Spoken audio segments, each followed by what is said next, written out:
Joining us now to review some of the headlines of today's newspapers from around the world is Arise News analyst, great Malabite, Emmanuel Efeni. Good morning, Emmanuel. Good morning, Ruben. Good morning, Rufai. Good morning, Victoria Tundu, MK Abiola. Good morning. Yes, let's start the review with this, the Nigeria's newspaper of record. The lead story, Oshiomhole. Tinubu can't be held responsible for Buhari's performance. President's failure in security economy make APC's presidential candidate unmarketable, says Atiku support group. Yes, this story straight away from the morning show yesterday, where Adams Aliyu Oshiomhole was on this program. Yes, former governor of Edo State and former chairman of the APC. Well, it's going to be a difficult one for Asiwaju Bola Ahmed Tinubu, because if you went and told a certain General Muhammadu Buhari, who has given up running for presidency, I won't fail 3 times, that he should not cry, Masuku, come, we'll support you and make you the president. And yes, he's been president for 7 years and counting. And now, you want to dissociate yourself from his performance, when indeed, Asiwaju Bola Ahmed Tinubu has been going around with that title, leader of the party. In fact, that national leader of APC, that title has even gone viral, Ruben. Because I went home sometime and I saw somebody who called himself a national leader of Urobo PDP in Warri area. So if you go by that title, national leader of APC, now you are running. How do you dissociate yourself from the performance of this government? I think most Nigerians know better.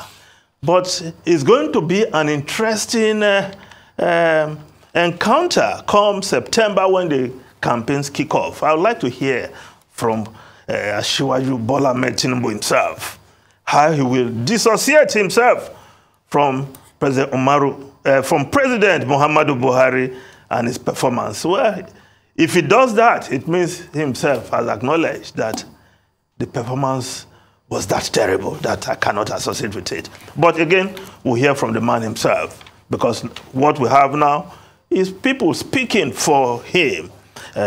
Maybe there are achievements of the Buhari administration you can also leverage on. So when you take the benefits, you will take the burden of the Buhari administration. That's how it goes. Now, let's look at other newspapers. The Guardian newspaper, funding insecurity, stole $2.8 billion AKK project, gas export. Yes, the Abuja Kaduna Kano gas pipeline project. Stakeholders consider options for gas exports amid Russia-Ukraine war. Divestment, dwindling upstream investment, cloud gas export potential. Yes, that project, the AKK pipeline project, that was launched with a lot of pomp by the Buhari administration, one of his signature projects.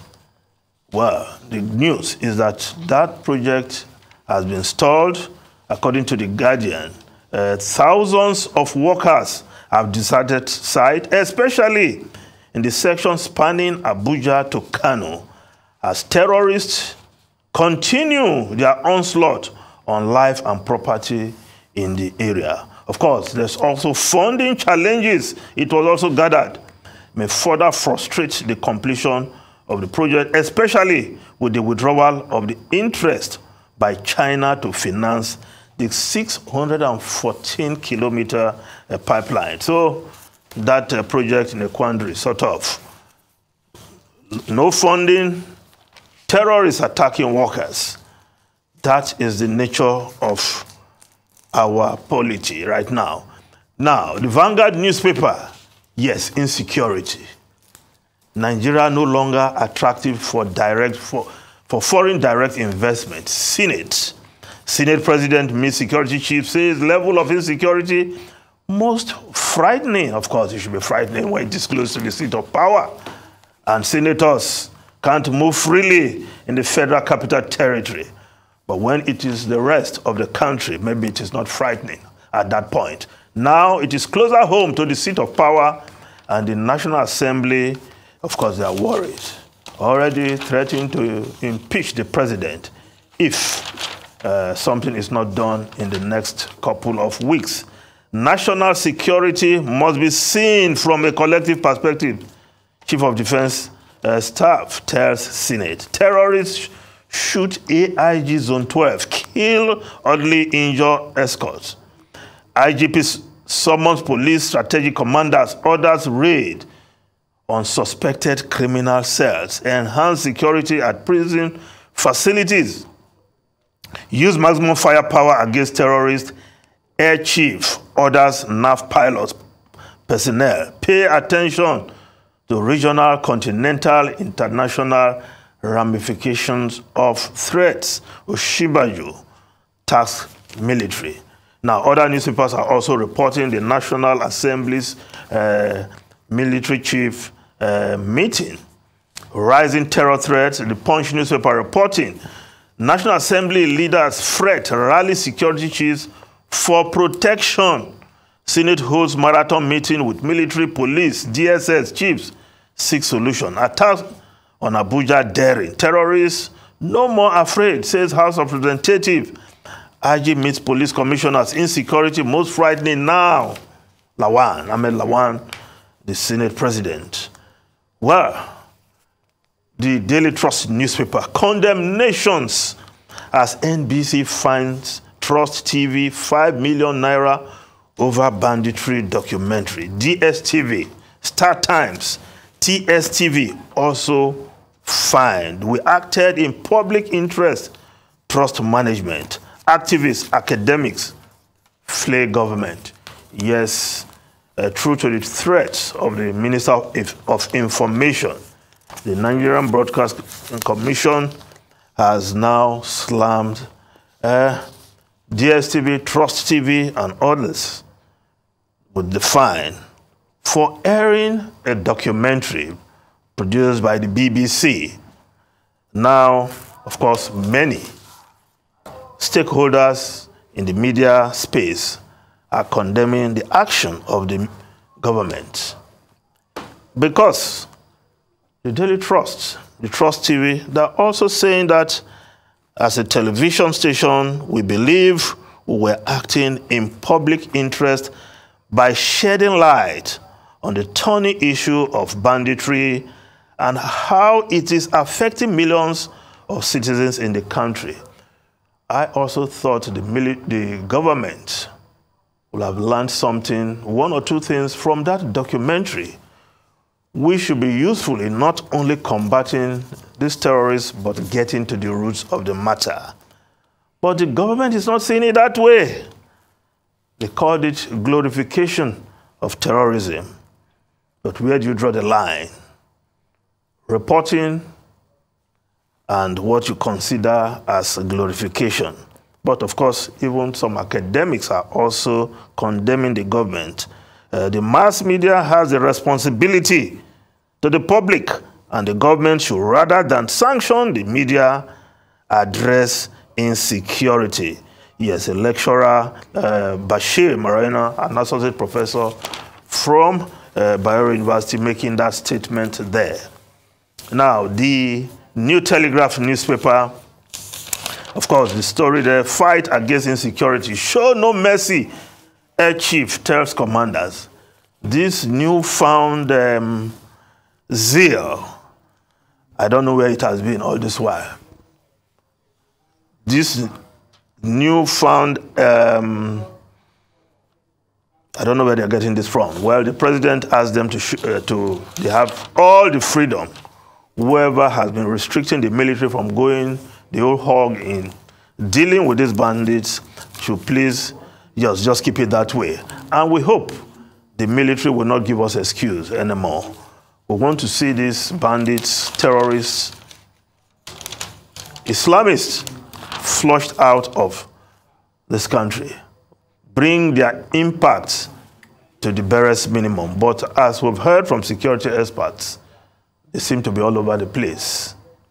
The forest of Niger State, as we've heard from one of our guests this morning, is now a converging point for these terrorists from different parts of the country and from even outside the country.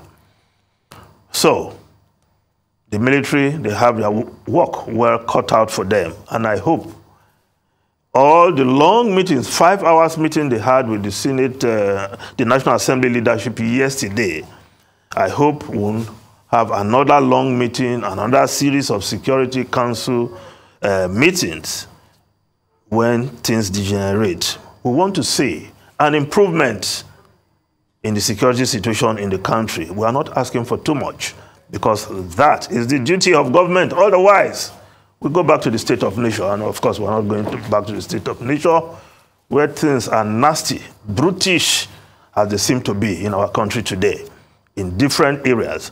Now, the Daily Independent newspaper, PDP raises committee to reconcile Wike Atiku warring factions as IU must go demonstration rocks secretariat. Protesters say he can't lead party to victory in 2023. Well, the PDP Board of Trustees met yesterday and they came up with another committee. They say in Nigeria, problems you don't want to solve, just set up a committee. And when that committee comes up with a report, set up another committee to look at the reports. So I hope the PDP elders, they know what they're doing, and they will be able to bring Nyesom Wike, who is leading what I now call the Wike wing of the PDP, and the presidential candidate of the party, Atiku Abubakar, together for the good of the party. Now, but let's look at this story. Also on the front page of the Daily Independent newspaper, beside the photograph, terrorists have infiltrated Lagos. Can strike anytime, Gani Adams says Amotekun Afi needs more personnel equipment. Yes, I had to take this story because it was Gani Adams who first raised the alarm that terrorists have taken over the forest of the southwest. Now, he has narrowed it down that they have gotten to Lagos. They may strike any time. I hope somebody is listening. And I hope somebody will take action. Because you say security is everybody's business. Citizens. Now, let me, for this moment, call Gani Adams, citizen Gani Adams, and also giving his own perspective. We don't want to hear that something happened in Lagos after this. Now, the Nation newspaper, PDP Board of Trustees fails to resolve Atiku Wike rifts. Now, the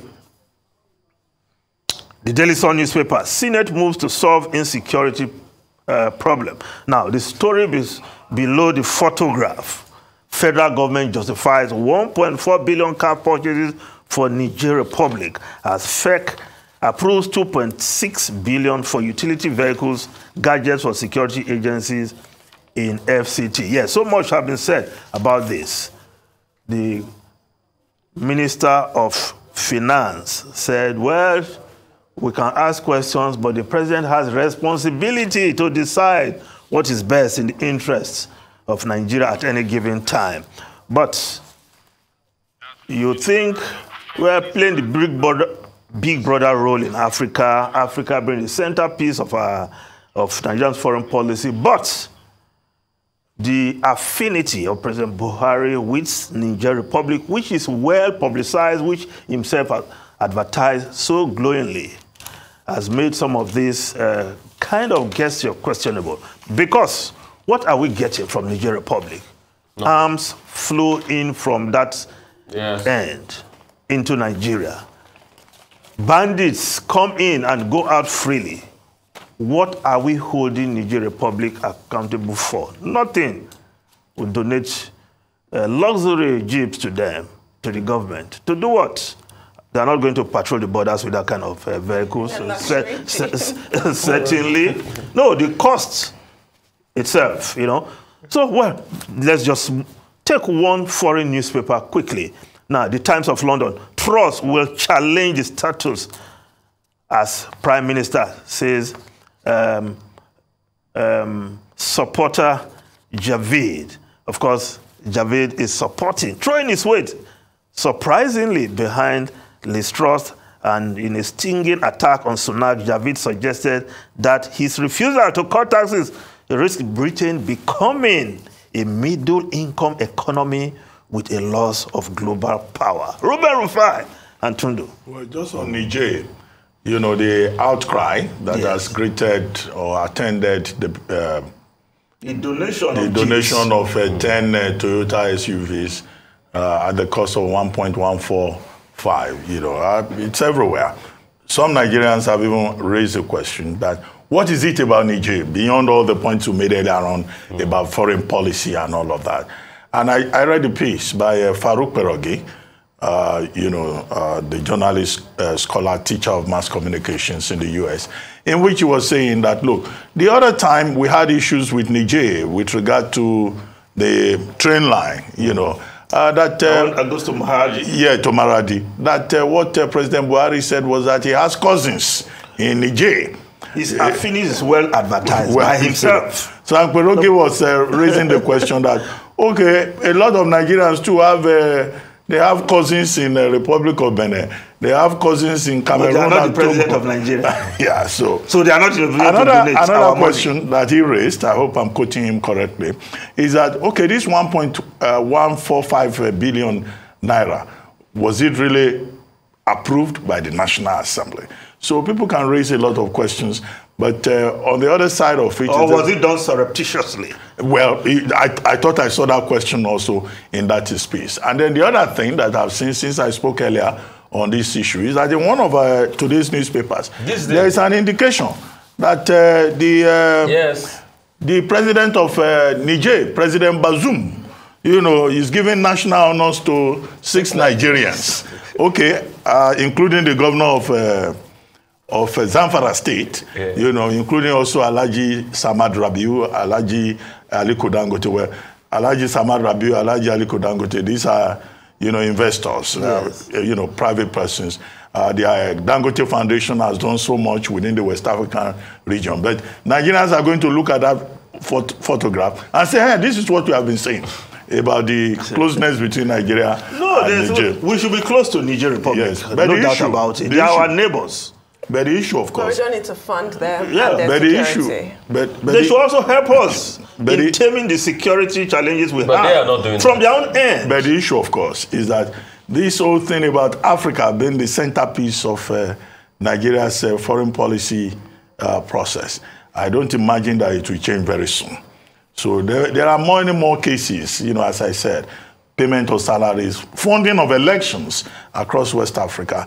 It is perhaps... we are, you know, the foreign affairs experts argue, in our interests. What are we getting, Ruben? That's the question. What are we getting? I started off this morning saying Nigeria thinks it's a buoyant big brother, but those days are over. That foreign policy has to be reviewed quite clearly. Doesn't make any sense. Something from the relationship. What did we, these are delusions of grandeur. Even when Nigerian judges were serving in Gambia and the likes, what did we get out of it? Well, some of our judges were quite distinguished, you know, serving in Gambia, and they are still there. Yeah, they're still there. So what did we get out of it? Emmanuel Efeni, thank you very much indeed.